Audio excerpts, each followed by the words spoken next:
Às 10h16 da manhã, no dia 19 de fevereiro de 1985, o voo 006 da China Airlines de Taipei para Los Angeles vai sofrer um mergulho que demonstrará a robustez da estrutura de um avião.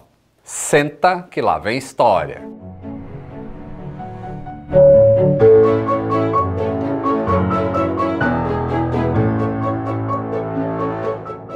Saudações aeronáuticas, tudo bem com vocês?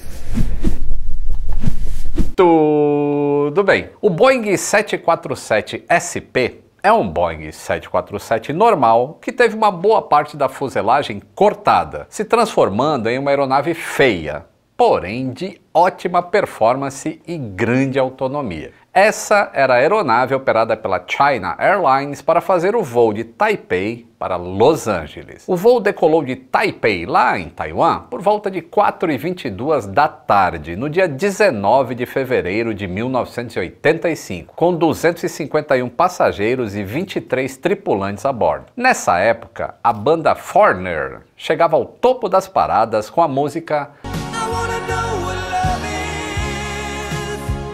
um classicão hoje em dia. E em apenas um ano, eu entraria na Varig, lá em Congonhas. E nessa época não existiam as camisas da Insider também, muito menos as underwear, ou roupas íntimas em português. Ou seja, cueca, calcinha, essas coisas aí. Toda a roupa que você veste primeiro, antes de colocar outra por cima. Com a tecnologia da Insider, você nunca mais vai ser o mesmo, cara. O conforto, a proteção, antimicrobiano, tecido respirável, leve, simplesmente deixa feliz. É isso, você fica feliz usando uma cueca box que não enrola na perna. Então use o meu cupom LITO12, tá aí no link, ó, na descrição, tá? E você ganha 12% de desconto em toda a loja da Insider. Já compra underwear e já compra as que vão por cima também, tá? Você sabia que eu usei as camisas da Insider durante praticamente todo o meu curso de piloto privado?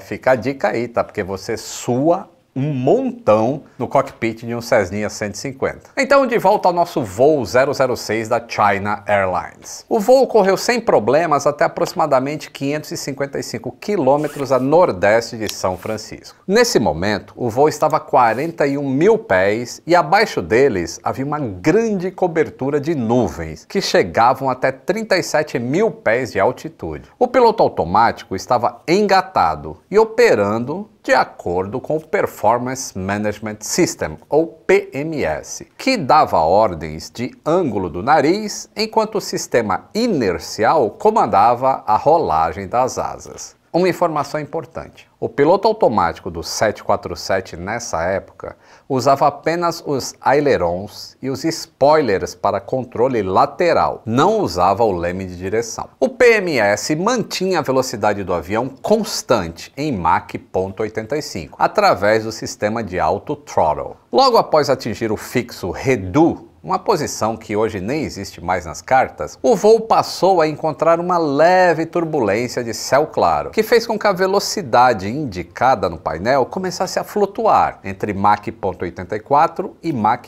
0.88. O auto throttle começou a se mover para frente e para trás para manter a velocidade do avião que estava selecionado. Por volta das 10h10 da manhã, o número Mach havia aumentado para 0.88 e o PMS retardou as manetes, o que fez com que a potência fosse reduzida e o avião desacelerasse. Quando a velocidade atingiu Mach 0.84, o PMS moveu as manetes para frente. Os motores 1, 2 e 3 responderam e começaram a acelerar, mas o motor 4 indicava que não estava acelerando. O FE, que é o mecânico de voo, avançou a manete do motor 4 manualmente, mas ainda assim os instrumentos não mudaram. O comandante percebeu o FE movendo a manete, mas não percebeu nada de diferente a não ser a velocidade do avião começando a diminuir. Logo em seguida, o FE disse que o motor 4 havia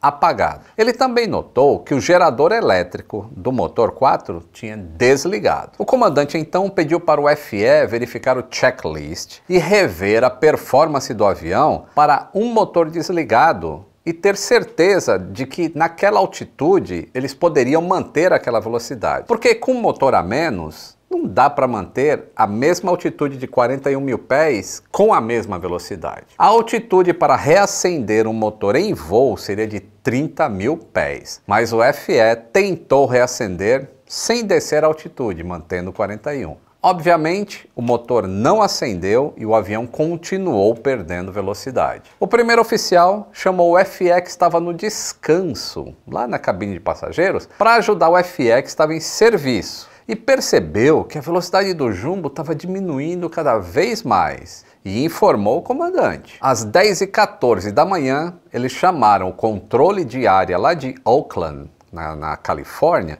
e pediu uma altitude menor. Mas eles não disseram que estavam com problemas em um dos motores e nem declararam emergência. Oakland respondeu, stand by, que é aguarde. O primeiro oficial disse depois na entrevista que não ouviu mais a resposta do controle de Oakland depois disso. No entanto, Oakland enviou a resposta e liberou o voo para descer para 24 mil pés. Na verdade, entre 10h15 e 10h16, Oakland chamou o voo 006 6 vezes sem ouvir resposta.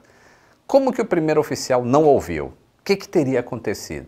Tudo começou com a diminuição da velocidade. Quando ela baixou de 240 nós e continuou descendo, o comandante desligou o modo de velocidade do piloto automático, para que o modo de manter a altitude fosse desacoplado, já que os motores não estavam conseguindo manter a velocidade naquela altitude. Quando ele desligou, o piloto automático foi para o modo de manter o ângulo do nariz do avião fixo e a navegação lateral através do sistema inercial. Ele comandou o nariz em vertical speed para iniciar uma descida para ganhar velocidade. Mas o comandante disse que ainda assim a velocidade continuava diminuindo. Então ele desligou o piloto automático para baixar o nariz manualmente. Quando ele desconectou, o jumbo inclinou mais ainda a asa direita, que já estava inclinada por causa da perda de potência no motor 4. Nesse mesmo instante, o primeiro oficial tinha terminado de falar com o controle de Oakland pedindo para descer, vocês lembram? E quando ele olhou para os instrumentos, percebeu que o avião estava inclinado para a direita e avisou o comandante da inclinação. E o comandante estava de olho no ADI, que é o instrumento que indica a posição no espaço do avião, para fazer a asa esquerda baixar e a asa direita subir. Mas de repente ele viu o horizonte artificial girar rapidamente e a referência do horizonte ficou na vertical. Ele olhou o instrumento do primeiro oficial e olhou para o stand-by também e todos estavam indicando a mesma coisa. Eles estavam neste momento no meio de uma camada de nuvens totalmente fechada. E não tinham como saber em que atitude que o avião estava, porque eles não acreditavam nos 3 instrumentos. O FE informou que os outros 3 motores tinham perdido potência e o avião estava descendo rapidamente. O comandante então puxou o manche para trás, mas a velocidade indicada continuava aumentando rapidamente e em pouco tempo excedeu a velocidade máxima operacional do jumbo. O FE moveu as 3 manetes para frente e para trás, mas não havia nenhuma indicação de aumento de EPR nos motores. EPR é a razão de compressão do motor. Ou seja, se existe uma compressão no motor, então está existindo potência. Ele pensou que os motores haviam apagado e aí ele colocou o switch de ignição para on, mas não alterou em nada. Logo em seguida, a força G ficou tão excessiva que atingiu 5,1 forças da gravidade. E o cara nem conseguia mais levantar o braço para levar no painel. E o corpo dele foi jogado em cima do painel de manetes do avião.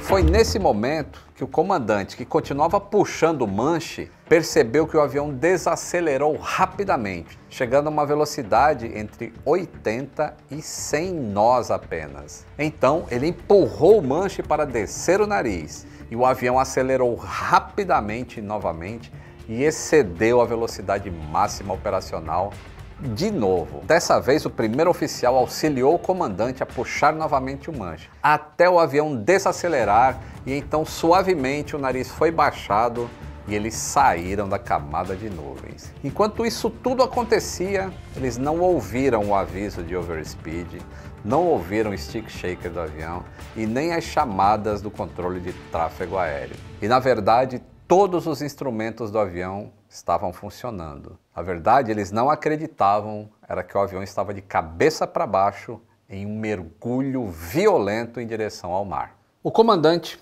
conseguiu estabilizar a aeronave a 9.500 pés.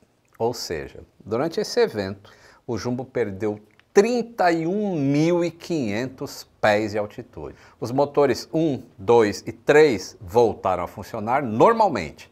E o 4 foi aceso de acordo com os procedimentos normais. Depois que o avião estava estabilizado, o primeiro oficial chamou Oakland e reportou que eles tinham sofrido um apagamento de motores e que estavam em emergência a 9.500 pés. Oakland deu então vetores de radar para que o avião retornasse ao curso correto e liberou o China 006 para subir para 20.000 pés. Às 10h19, a tripulação informou Oakland que conseguia controlar a aeronave. Oakland perguntou então se eles iriam alternar para São Francisco e eles responderam que estava tudo sob controle, o avião estava em condição normal e eles seguiriam para Los Angeles. Eles então foram liberados para subir para 35.000 pés. Durante a subida, o FE olhou seu painel de instrumentos e percebeu que o trem de pouso da fuselagem estava embaixo e travado. O 747 tem trens de pouso tanto nas asas quanto na fuselagem. Isso é para distribuir o gigantesco peso que ele tem no asfalto. Se fosse só um trem de pouso, ele quebraria o asfalto dos aeroportos. Tanto a luz de trem embaixo quanto as luzes de portas abertas estavam acesas. E ele também percebeu que o indicador de quantidade do sistema hidráulico número 1 estava indicando 0, vazio. Por causa dessas indicações, o comandante então nivelou o avião a 27.000 pés com o trem da fuselagem lá embaixo e decidiu alternar para São Francisco. Chamaram Oakland novamente e declararam emergência com um pouso em São Francisco, porque nesse tempinho eles também ficaram sabendo, através das comissárias de bordo, que haviam passageiros feridos a bordo. A descida para São Francisco foi feita com o piloto automático engatado. Já os flaps e os outros trens de pouso, que ainda estavam recolhidos, eles foram baixados manualmente.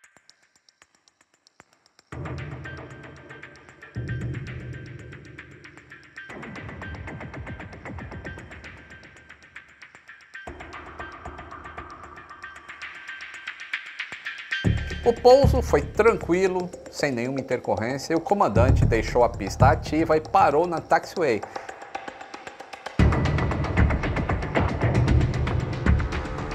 Porque sem o sistema hidráulico número 1, não havia controle direcional para a roda do nariz. Só através de um sistema de reserva, que por isso ele conseguiu sair da pista. Os motores foram desligados, os passageiros desceram na pista mesmo, os ônibus levaram até o terminal. E aí quando os tripulantes foram ver o avião de perto, eles não acreditaram. As asas tinham entortado para cima permanentemente, por 3 polegadas lá nas pontas, quase 8 centímetros mais para cima. E por incrível que pareça, isso estava dentro dos limites de deformação que são permitidos pela Boeing para o avião continuar voando. Tanto que ele foi recuperado, voltou a voar e só foi aposentado em 2006 no deserto de Tijuana. O aileron externo da asa esquerda estava com o painel superior quebrado e o bordo de fuga rachado em vários lugares. A trava, que mantinha o trem de pouso de fuselagem recolhido no alojamento, havia se rompido de sua fixação por causa da força G e do excesso de velocidade. As portas do trem de barriga haviam praticamente se desintegrado. A empenagem, lá atrás, a cauda do avião, mostrava os maiores danos. Tanto o compartimento do APU, quanto os estabilizadores horizontais e os profundores estavam muito danificados. No estabilizador esquerdo, faltava um pedaço grande de mais de 3 metros de superfície. As linhas hidráulicas do sistema número 1 estavam rompidas. Os outros sistemas não estavam, por causa da maneira que essas tubulações são separadas, justamente para evitar a perda de todo o sistema hidráulico ao mesmo tempo. Como isso já tinha ocorrido no passado, acho que vocês lembram do acidente do United, né? Tá aqui, ó. É do voo 232 da United, que perdeu todo o sistema hidráulico. No estabilizador do lado direito, faltava um pedaço de 1,5 m. Nenhum dos motores estava danificado, apesar do esforço que sofreram. E melhor ainda, nenhum deles tinha apagado em voo. Todos os danos foram causados durante essa descida por forças aerodinâmicas além do limite de projeto. Mas o avião pousou em segurança mesmo assim.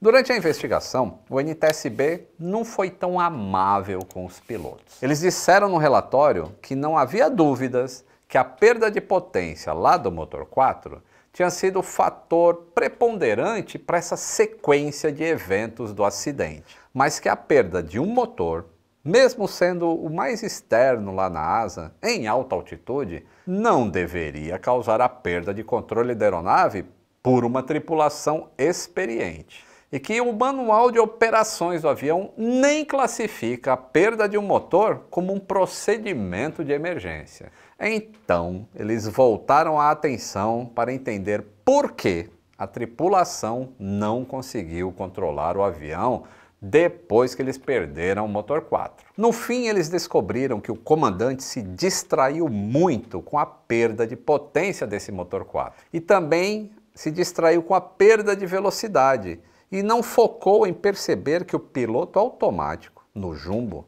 não acionava o leme de direção para corrigir essa simetria de potência dos motores, e sim os ailerons. E isso causou a inclinação inicial do avião, porque o computador não conseguia mais controlar além do que já estava controlando e continuou inclinando o avião. Quando o comandante desligou o piloto automático e não corrigiu essa inclinação da asa, porque ele estava preocupado com a velocidade, o avião perdeu o controle e mergulhou. A causa provável do acidente foi descrita assim pelo NTSB. O NTSB determina que a causa provável do acidente foi a preocupação do comandante com uma pane e sua falha em não monitorar propriamente os instrumentos de voo, o que resultou na perda de controle da aeronave. Contribuiu para o acidente a confiança no piloto automático depois da perda de potência no motor 4. É óbvio que o estudo foi muito mais aprofundado do que isso e focou também na falta de treinamento da tripulação em explorar os recursos disponíveis no cockpit, que é o famoso CRM. Esse acidente, ele colocou à prova a rigidez estrutural de um avião desse tamanho, que sujeito a forças tão extremas que nenhuma turbulência jamais conseguirá equiparar, pousou em segurança e com apenas 2 feridos graves na cabine, que se recuperaram depois. E essa mensagem vai para as pessoas que têm medo de voar por causa da turbulência. Turbulência não tem 1/10 da força do que esse avião experimentou. Nem mesmo as turbulências severas. As melhorias propostas, além da disseminação do treinamento do CRM, incluía melhor treinamento da tripulação em relação ao conhecimento dos sistemas da aeronave, como funcionam os eixos do piloto automático, verificação dos efeitos da fadiga em voos longos com aquela diferença de fuso horário, distribuição das tarefas na cabine e também o uso da automação. Essa é a história do China 006. Considere então apoiar o canal apertando este botão aqui de baixo, seja membro, isso nos ajuda bastante a continuar produzindo conteúdo independente para você. E se inscreva no canal se não for inscrito, acione o sininho para receber mais notificações toda vez que a gente lançar vídeos novos e o seu nome aqui, ó, se você for membro, aparece para sempre junto com esses amigos aqui, ó. Um grande abraço e até o próximo voo!